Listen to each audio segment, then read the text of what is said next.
Couples തമ്മിൽ വഴക്കുണ്ടായി കഴിഞ്ഞാൽ വഴക്കിന് ശേഷം ഭാര്യമാരുടെ റെസ്പോൺസും ഭർത്താക്കന്മാരുടെ റെസ്പോൺസും തമ്മിലുള്ള വ്യത്യാസം എപ്പോഴെങ്കിലും ശ്രദ്ധിച്ചിട്ടുണ്ടോ?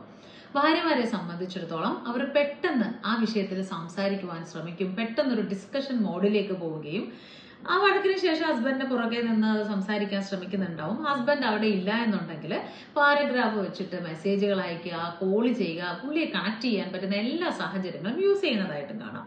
എന്നാൽ പുരുഷന്മാരെ സംബന്ധിച്ചിടത്തോളം ഒരു വഴക്കിന് ശേഷം ആ വഴക്കിന്റെ സമയത്ത് നന്നായി പ്രതികരിക്കുന്നുണ്ടാവും, പക്ഷെ ആ വഴക്കിന് ശേഷം അവർ പെട്ടെന്ന് കേവ്സിൽ എവിടെയോ ഡിസപ്പിയർ ചെയ്ത രീതിയിലാണ് റെസ്പോണ്ട് ചെയ്യുന്നത്. വളരെ സൈലന്റ് ആവുന്നു എന്ന് മാത്രമല്ല, അവരൊരു തിങ്കിങ് മോഡിലേക്ക് മാറുന്നുണ്ട്.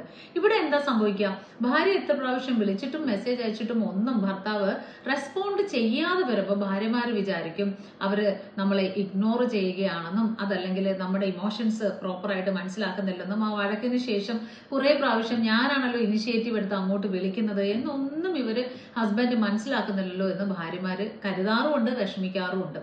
ഈ സമയത്ത് ഹസ്ബൻഡ് ചിന്തിക്കുന്നത് ഈ ഒരു പ്രശ്നം ഇത്രയും ഉണ്ടായി അങ്ങോട്ടും ഇങ്ങോട്ടും സംസാരിച്ചതിന് ശേഷം പിന്നെയും സംസാരിക്കാൻ എങ്ങനെ തോന്നുന്നു, അതല്ലെങ്കിൽ ഭാര്യമാർ ഓവർ റിയാക്ട് ചെയ്യല്ലേ, ഇത് കുറച്ച് ഡ്രാമ പോലെയൊക്കെയാണ് ഹസ്ബൻഡിന് ഫീൽ ചെയ്യുന്നത്.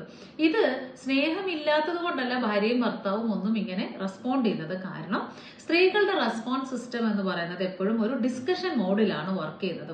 എന്നാൽ പുരുഷന്മാരെ സംബന്ധിച്ചിടത്തോളം അവര് എപ്പോഴും ഒരു സൈലന്റ് മോഡിലേക്കാണ് ഒരു പ്രോബ്ലത്തിന് ശേഷം പോകുന്നത്. സ്ത്രീകൾക്ക് എപ്പോഴും ആവശ്യം ഇമ്മീഡിയറ്റ്ലി സംസാരിച്ച് സോൾവ് ചെയ്യുക എന്നുള്ളതാണ്. പുരുഷന്മാരെ സംബന്ധിച്ചിടത്തോളം അവർക്കൊരു തിങ്കിങ് പ്രോസസ്സിലേക്കുള്ള സമയമാണ് അവരെടുക്കുന്നത്. അപ്പോൾ ഡിഫറെന്റ് ആയിട്ട് ഇവരെ റെസ്പോണ്ട് ചെയ്യുന്നതിന്റെ കാരണം അവരുടെ ബ്രെയിൻ വയർ ചെയ്തു വെച്ചിരിക്കുന്നതും ഇത്തരത്തിലുള്ള ഡിഫറൻസ് കൊണ്ടാണ്. ഇതൊന്ന് മനസ്സിലാക്കി ഓപ്പോസിറ്റ് ഇരിക്കുന്ന ആളിന്റെ ആ ഒരു തണുത്ത സമീപനത്തിനോ അല്ലെങ്കിൽ ഭാര്യയുടെ ഇമ്മീഡിയറ്റ് റെസ്പോൺസിനെയോ തെറ്റിദ്ധരിക്കാതെ അതിന്റെ ശാസ്ത്രീയ വശം ഒന്ന് മനസ്സിലാക്കിയാൽ കുറേയേറെ പ്രശ്നങ്ങൾ ഇല്ലാതെയാക്കാവുന്നതേ ഉള്ളൂ.